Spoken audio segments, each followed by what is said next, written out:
halaman 165.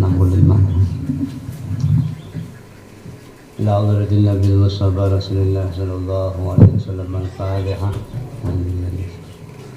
Bismillahirrahmanirrahim. Alhamdulillah. Iyyaka na'budu wa iyyaka nasta'in.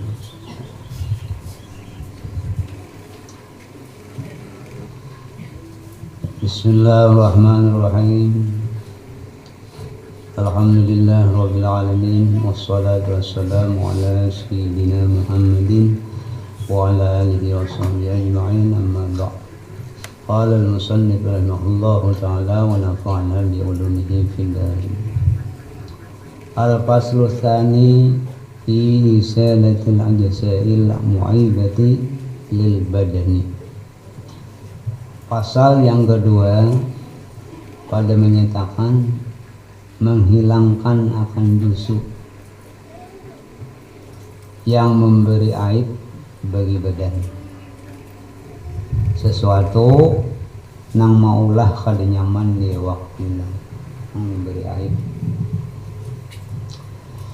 yaitu seperti yang disebutkan oleh Al-Imam Al-Ghazali rahimahullahu ta'ala di dalam Ihya Ulumuddin, 8 macam atau 8 perkara. Pertama, rambut kepala. Dan tiada mengapa menyukur rambut kepala itu bagi seorang yang tiada berkehendak menyucikan akan kepalanya, dan tiada mengapa meninggalkan akan dia kalau membesok berarti bagi seorang yang berkehendak menyisir akan dia. Kepalanya ya sabu panjangnya lelaki yang bini ada bapak. Bila hendak membersih kata jo besoroy minyak, ya panjangkan. Emang ada hakun besoroy ndak ulir dari digundul, lakian lah. Dan membubuh minyak akan dia, dan tiada sunat bercukur itu melainkan pada 3 perkara yang sunatakan, yaitu pertama pada haji. Nah, orang sudah tuntung tawaf,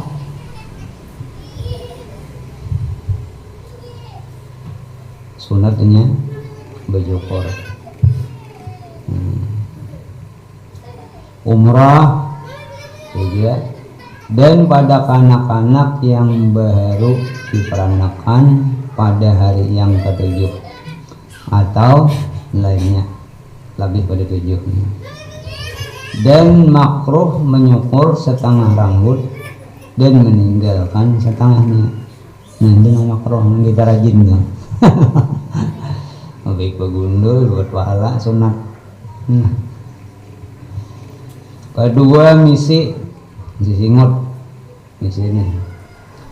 Dan sunat mengundang misi merapiakan, rapi bagus, tidak taking. Dan membaikan janggut dengan diletakkan dengan gunting. Janggut tabel bagus, diletakkan. Ngajenggut kambing dah. Ada kisah Muhiri itu. Jadi lawas ada orang masih kecil banyak. Pas mahubah orangnya berjenggot, tangis bener Hidin.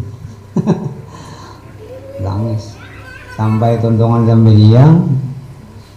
Tahu nih orang apa aja kan nangis sadih ya mahubah. Katanya udah bapak. Saya ngeliat jenggot itu kayak ikatan kambing. Kambing kok nanti itu jenggotnya Muhirinya. Ya genangan apa?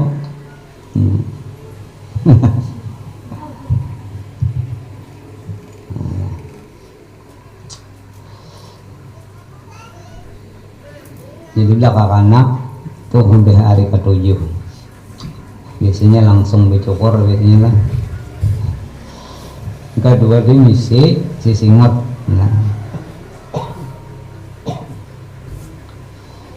Dan kata setengah ulama makruh mencukur jenggot dan tiada mengapa memanjangkan dua ujung misi gabis ini ujung seperti yang diperbuat akan dia oleh Sayyidina Umar radhiyallahu anhu.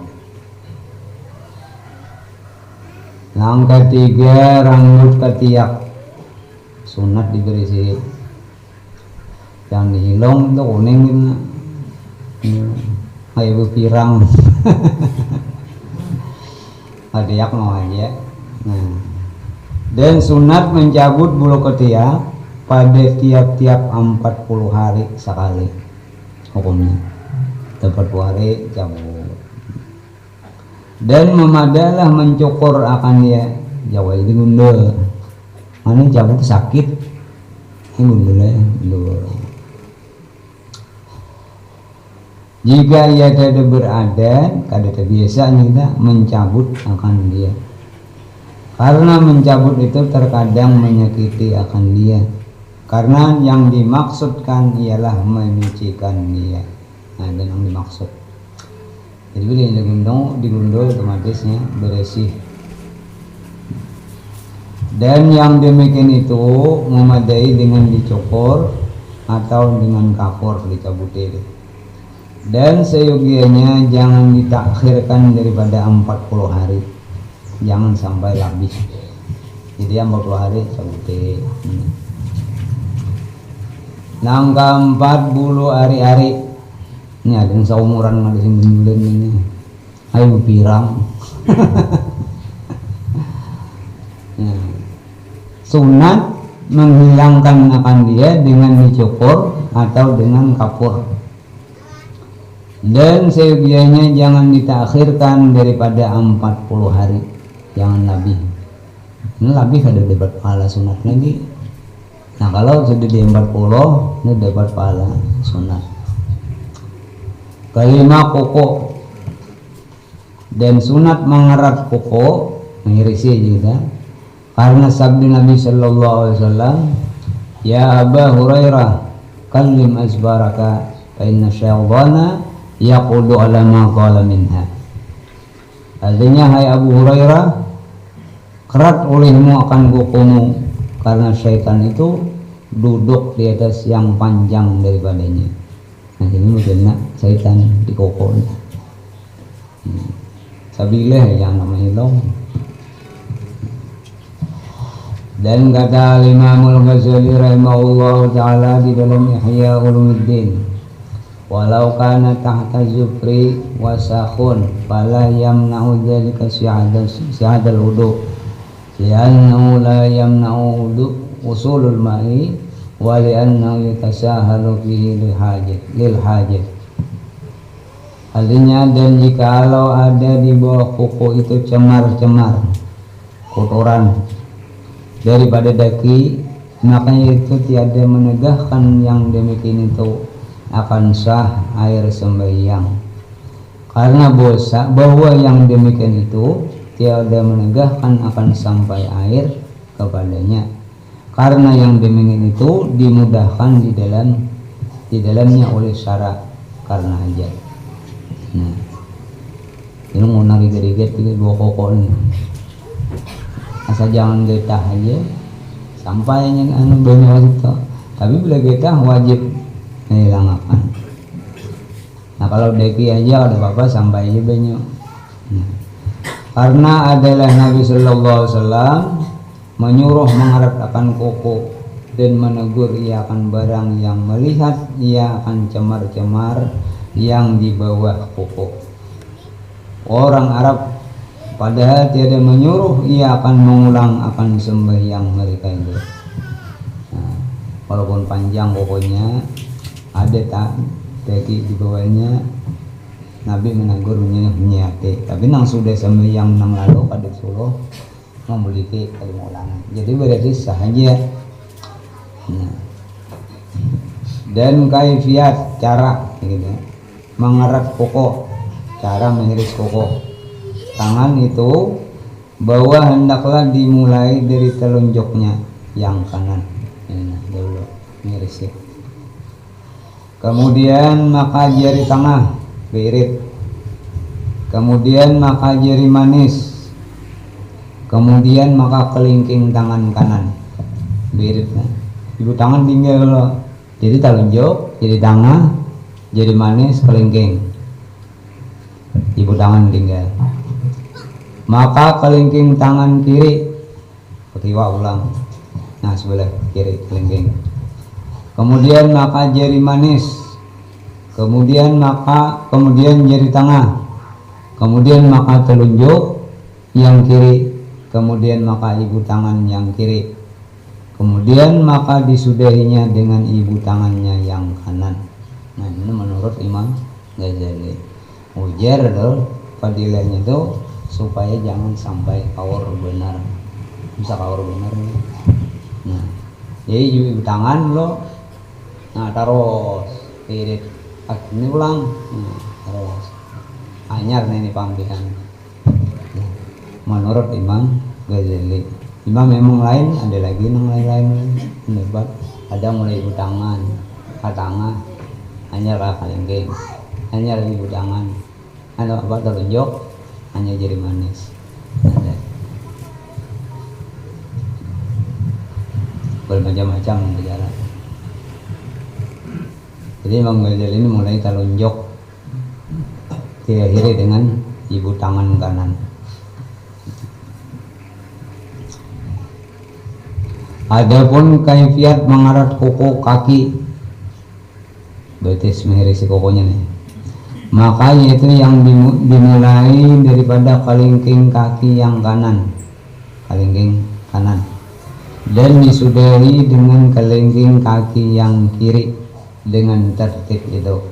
Ibu urut kelingking, nah jari manis kaki, jari tengah, telunjuknya, ibu betis ulang yang kiri, nah terus sampai ke kelingking. Demikianlah disebutkan oleh Al-Imam Al-Ghazali rahimahullahu ta'ala akan kaifiat mengerat kuku tangan dan kaki itu di dalam Ihya Ulumuddin. Ketujuh, khitanul walad, menyunat anak. Nah ini hukumnya wajib, tapi caranya sunat. Dan seyogianya bahwa ditakhirkan khitan itu daripada hari yang ketujuh, daripada diperanakan hingga tanggal gigi kanak-kanak itu karena menyalahi Yahudi. Jadi bila imbah 7 hari, nah ya namanya sunat. Sampainya pacul gigi waktunya dah. Orang Yahudi sebelum 7 hari sunatnya deh. Nah orang Yahudi. Jadi kita supaya jangan sama orang Yahudi, liwatakan pada 7 hari sampainya pacul gigi. 3 tahunan ini meragus entak.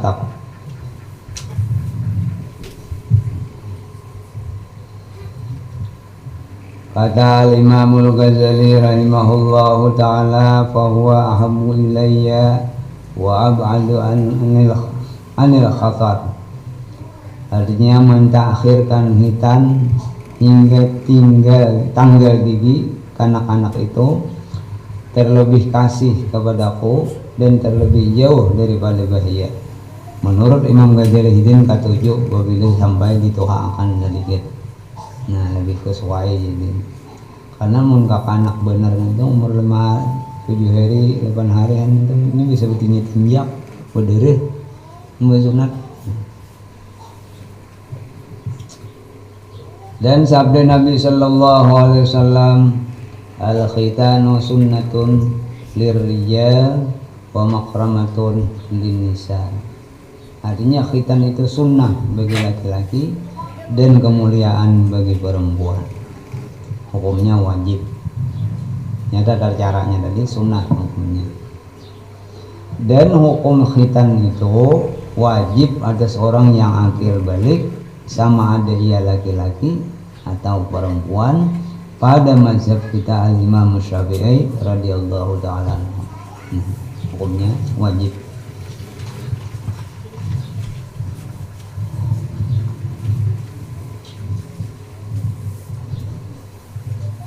kadalapan janggut.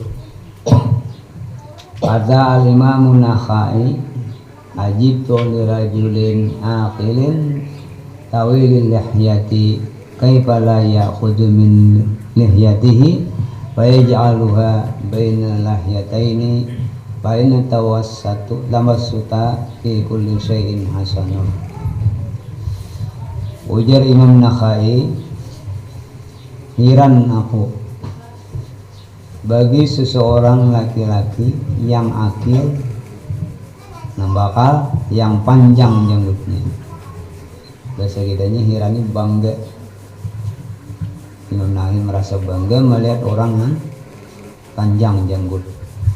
Betapa tiada mengambil ia daripada janggutnya itu, karena bakal dipelihara, maka menjadikan akan dia antara dua dagunya, maka karena pertengahan di dalam tiap-tiap sesuatu itu terlebih baik.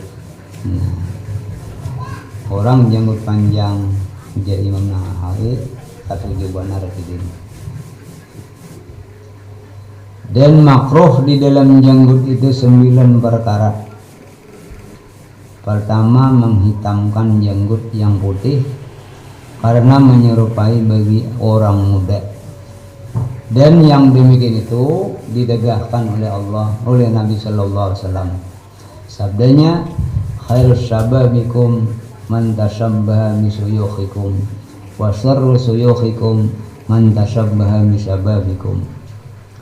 Artinya sebaik-baik orang muda kamu itu yaitu orang yang menyerupai dengan orang tua kamu, dan sejahat-jahat orang tua kamu yaitu seorang yang menyerupai dengan orang yang muda kamu. Maksudnya apa? Orang anom kelakuannya kayak orang tua, itu yang paling baik. Tapi bila orang tua kayak orang anom, kayak kekanakan, kalau orang handep kan bisa kelimpang. Kalau bijirit lalu ditimbuk bijilen, nggak bisa beda. Kayak kekanak kan baik. Jadi yang baik itu kekanakan, orang anom, tingkah lakunya, pemandiriannya kayak orang tua, itu paling baik. Orang tua kayak kekanak, menganak kayak dulu.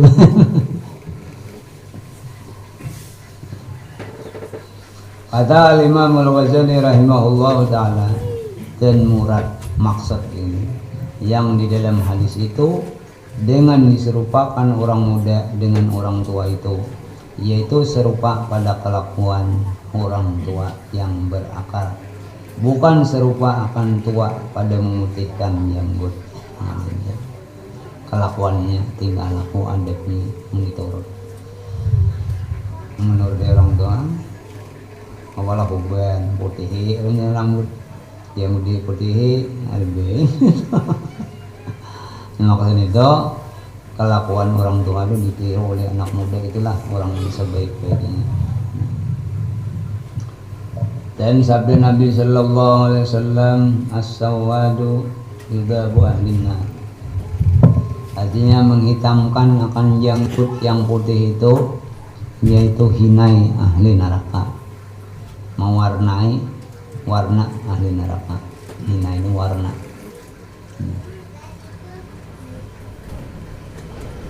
Putih di janggut nih, anak digundul sayang tabah hirangi karena nah orangnya memakai hinai ahli neraka, lagi digundul oleh.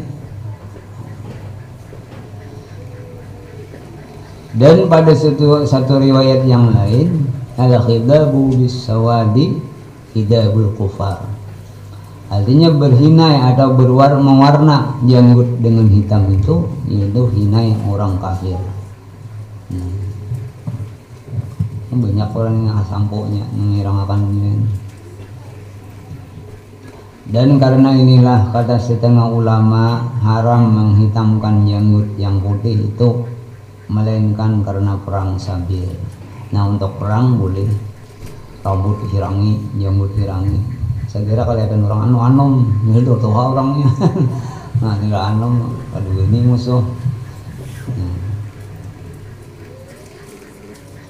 Kedua, makruh memutihkan jenggot yang hitam dengan belirang supaya kelihatan tua, maka ditakzimkan oleh orang akan dia, hendak dihormati orang.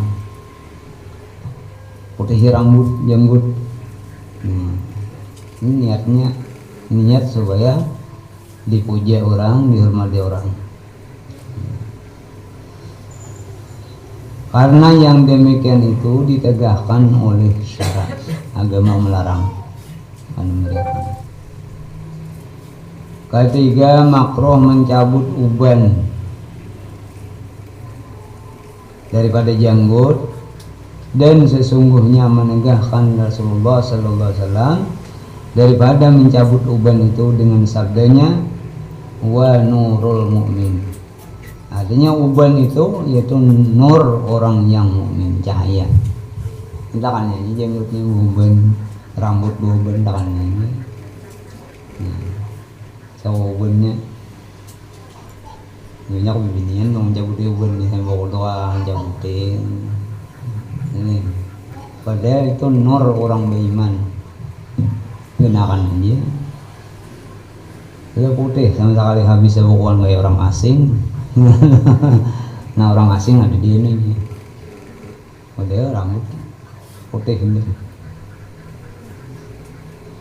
Nah jadi uban itu nurullah, cahaya yang diendak oleh Allah lawan kita. Dan barang siapa benci daripada uban itu, niscaya benci akan nur Allah. Nah ini gunakan aja uban gunakannya. Udah tuha aja, nah ya putih. Anak-anak kayak ada putih.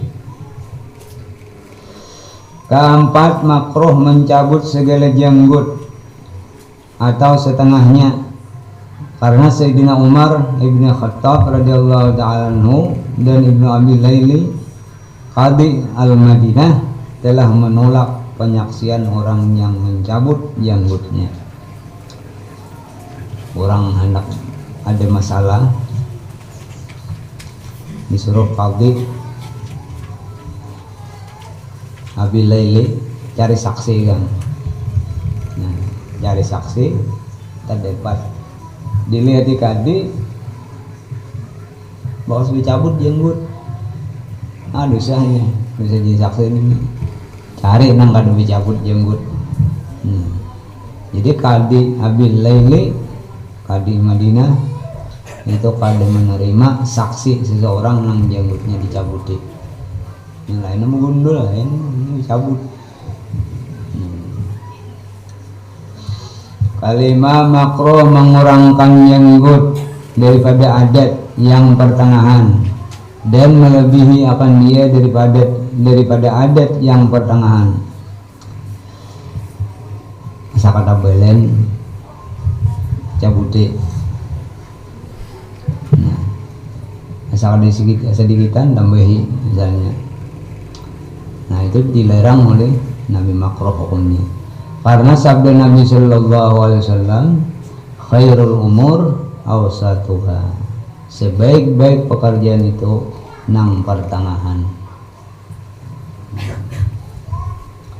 Karena makruh menyisir janggut karena bercantik-cantik supaya dipuji oleh orang akan dia, makruh hukumnya.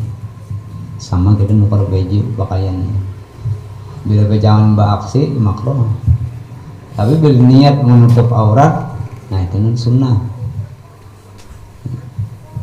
nang disuruh. Nukar baju nang harat nang larang, niat supaya kalah orang di kampung beritaan dengan baju ini. Nah itu niat salah udah. Bila kita niat menutup aurat, itulah yang diperintah oleh agama, dapat pahala kita.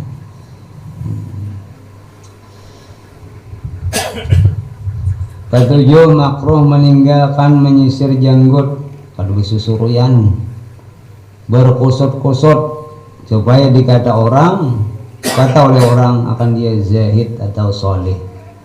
Orang-orang zuhud itu kadang memperkirakan itu awak lagi tahu beribadah, membaca ini itu baca ini. Itu orang zahid, orang zuhud dan orang-orang soleh. Kita menyisir rambut. Kadi digunakan sakokosopnya rambut digunakan. Nah, kada boleh nang ada makruh. Dan kata Basyarul Khaffi radhiyallahu taala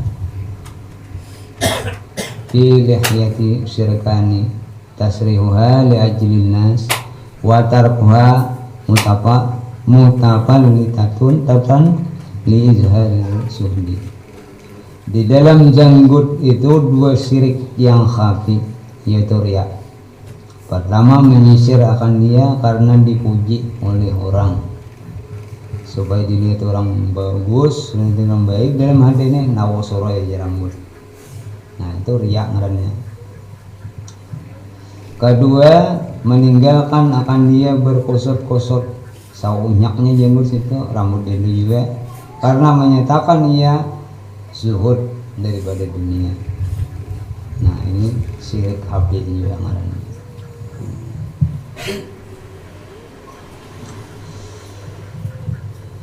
Kedelapan, makruh menilik kepada hitam janggut atau putihnya dengan tilik ajaib, dengan tilik ujub gitu.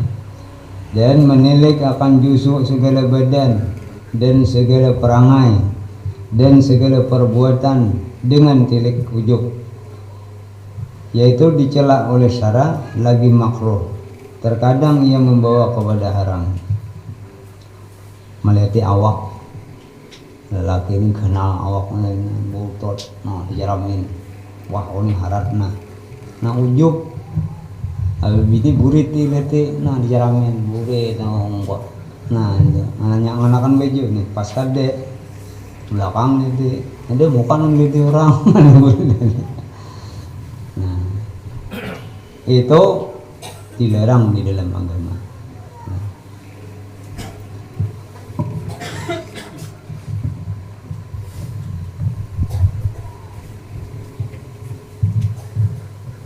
Terkadang itu haram.